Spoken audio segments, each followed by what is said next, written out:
Coach Hilliard wanted a foul. Falk spins in and he's fouled. Well, and if you're Logan, it's now or never, down 13 points with 4:46 to go. You got to make your move. Foul assessed to the Bobcats, John Dumais. And they're giving Falk 2 shots. It's on Dumais. At the line for Logan. Falk's trying to get going, but you know that's the line you have to walk as you're the coach. He's one of your top scorers. He can score in a hurry, but it hasn't been happening for him tonight as he makes the free throw. And he's trying to get his game going here in this 4th period, and they're down by 12. How long do you let him keep bombing away before you say, hey, we got to run some other stuff? Well, that's the problem. There's not a lot of other people to go to right now. Nobody's had the hot hand for Logan. Murphy's not scoring to his potential, and Larson's been missing shots. Johnny Luke's put up a lot of shots and only made a couple. Falk hits a couple of free throws. He has 4 points. See if the free throws can get him going for the stretch run as we have 4:35 to play in the ball game. Logan trails by 11. Oliverson rims out and Benyon collects the board. Ahead of the pack is Dahl. He has it stripped away. Nice hustle by Dewey. We're Dahl looking for somebody to help him out, but the only people running with him are 3 Skyview Bobcats and all of his teams back at half court. The second half, Skyview's pushed the ball and gotten up and down the court much better than the Grizzlies. And that was kind of the opposite in the game last time. Yep. The Grizzlies really took it at them. And kind of had Skyview back on their heels a little bit.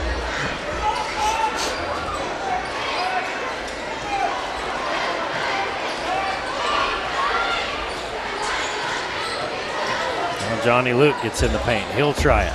Too hard. Rebound. Nielsen. Ty Nielsen. The Moore bumped. No call. Yep, they got a call. They did call it. Okay, and Oliverson hangs on the rim. Making sure he doesn't land on his keister and or other parts. Moore goes to the line. Johnny Luke picks up his 2nd foul.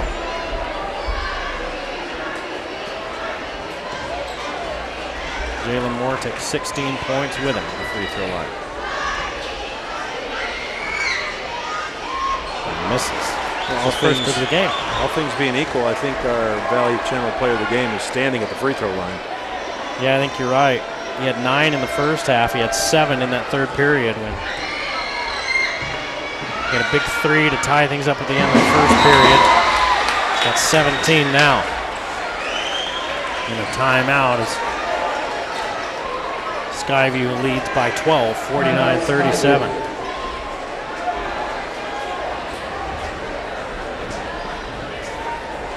Huge game, which we talked about for Skyview. Mountain Crest and Bonneville are both 4 and 3. Skyview and Logan both 5 and 2 in the region. Mountain Crest has lost to Box Elder, Bonneville, Skyview.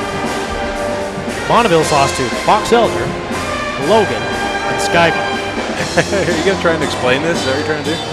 Logan has lost to Mountain Crest twice. So if Logan and Mountain Crest were to tie anywhere in the region, Mountain Crest would have the tiebreaker on Logan and get a better seat. For Skyview, they've lost to Logan, they've lost to Bonneville. They beat Logan tonight. They sit alone in 1st place with Box Elder and Mountain Crest still to play.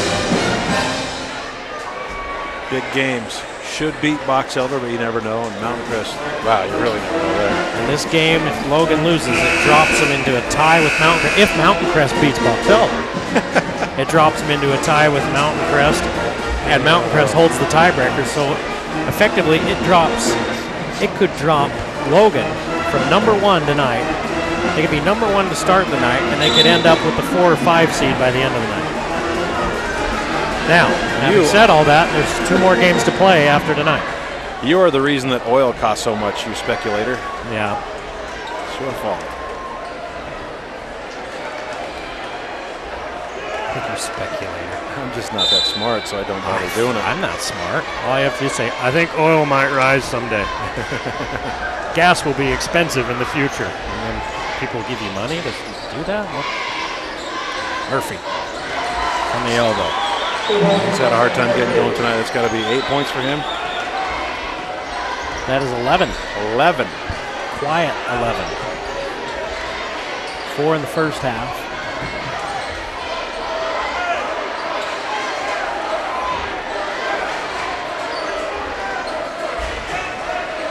Three and a half as Knowles goes to the bucket. He's fouled. Is Johnny Luke going to get number 3?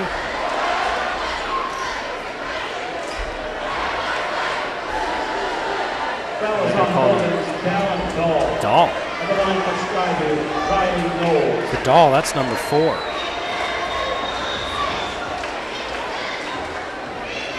Well, that looked like it was on the floor if they called it on Dahl, but they're in 1-1, so they say 1-1 or 2 shots. Yep, 1-1. Them guys know what they're doing. Yep. Larson, 3. Got it! 7-point lead. 7 points for Jordan Larson. So Skyview not out of the woods yet. Moore can't get it to drop. Rebounded by Larson.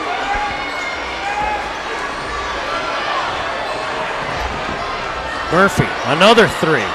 This one no good. Rebounded by Falk. It's knocked away. He's on the floor. Timeout Logan. Logan will have the wall. Well, Murphy finds the corner where he wants to go, but that pass is just not crisp. So he has to double pump to kind of grab it, and it takes him out of his rhythm. He loves getting that ball in rhythm, shooting the ball as it arrives, and just couldn't do it that time. Take a look here at the kick. So he just fumbles it a little bit, takes his eye off of it. A little long. Wide right. Larson was about ready to get the trifecta of nice plays right there. Yeah. He had the 3, he had the rebound, he was looking for the assist.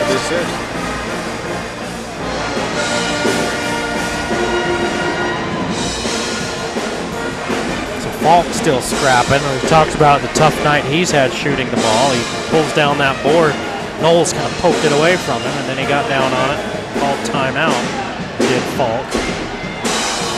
So yeah, just like that, it's a 7-point game, and Logan has the ball, and suddenly 3 minutes and 6 seconds seems like a long time.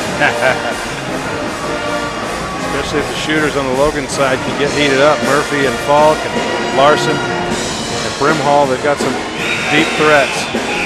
Chance to cut it to 4 or 5 for the Grizzlies and make things a little scarier for the Bobcats. Yeah, increase the pucker factor. That's right. By a factor of 5 lemon heads. See what play the Grizzlies came up with. I don't think it's working. Coach Brown is letting him have a little bit. Skyview playing a man. They've got Oliverson on Falk. Murphy double clutches, misses. Falk puts it back. 6 for Falk.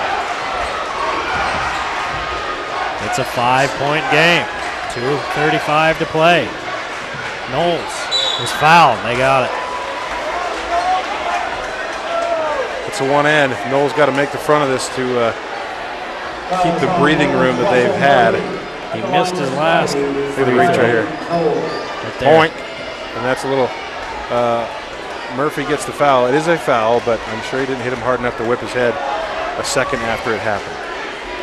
Good acting. Yeah, it's the first. Making sure he gets that call, huh? Yep. I mean, that's what you got to do. It's a smart play. Snapped his head back, and he also yelled so loud you could hear him all the way up here. There's less screeching and destruction going on in a Godzilla movie. Knowles hits both.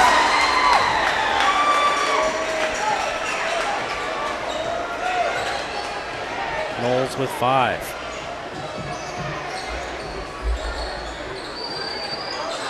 Seven-point lead again for Skyview. A lot of dribbling at the top. Murphy short. Well, I think every time I feel confident about leaving you and going down there and finding the player of the game, and look at Jalen Moore. How many points does he have right now?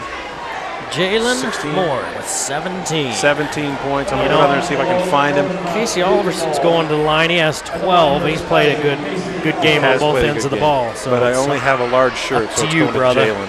It's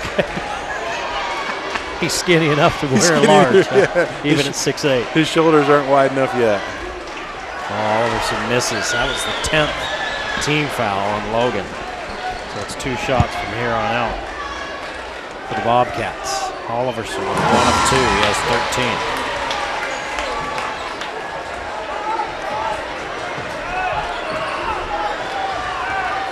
Back to an 8-point lead after Logan had cut it to 5 with just under 3 minutes to play. Now we're at 2 minutes and it's 8.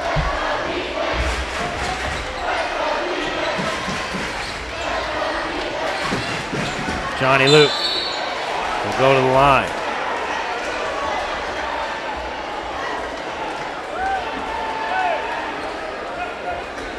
Foul assessed for the Bobcats, Ty Nielsen. For Johnny Luke, his first trip to the charity stripe. Number 21, Johnny Luke.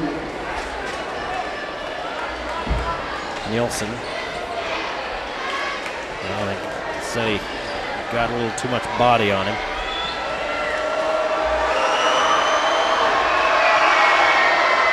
Johnny Luke hits the free throw.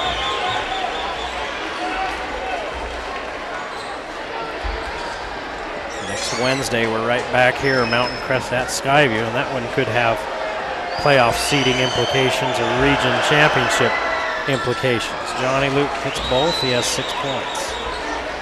Logan will probably foul the rest of the way. Jalen Moore all the way in.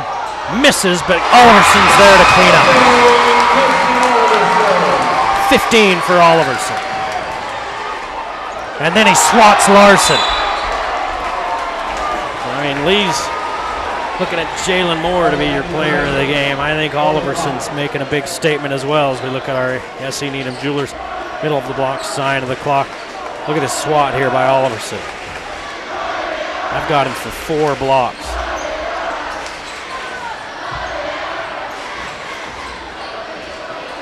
And there's Moore with one of his own, then he saves it back in bounds. Falk comes up with it.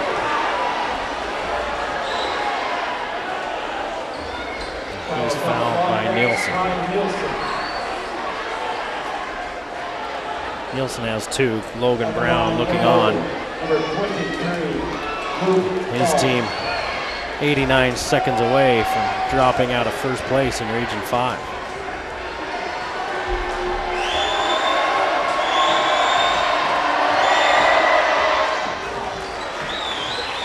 Falk's had a tough shooting night, but he's perfect at the line. He's 3 for 3 with another one to come. It's 7 points. He had 18 the last time these 2 teams played.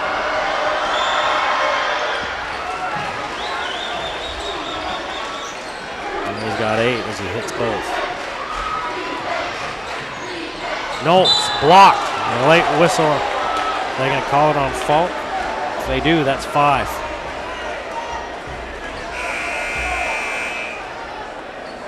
Foul is on the Grizzlies, Johnny Luke. Johnny Luke gets it instead. He's got 3. At the line for Skyview, Ryan Knowles. Interesting that Knowles took that all the way to the bucket. He got a 6-point lead with 1:21 to play. You don't need a shot in a hurry, but he saw his opening and took it.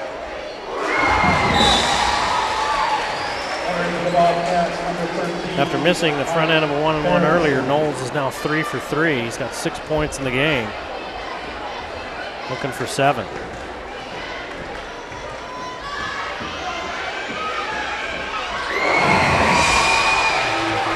Logan Scott was close as 5 in the last 3 minutes of this 4th quarter, but the Grizzlies keep answering. They've got it back up to 8 again. Another foul out front.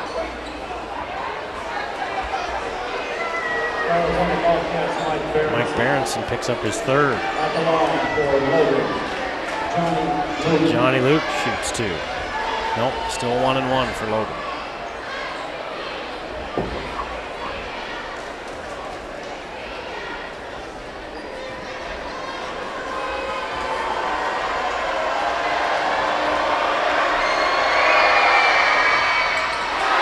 Well, the clock stopped and down by 8. Johnny Luke misses the free throw. Skyview is not slowing things down as Knowles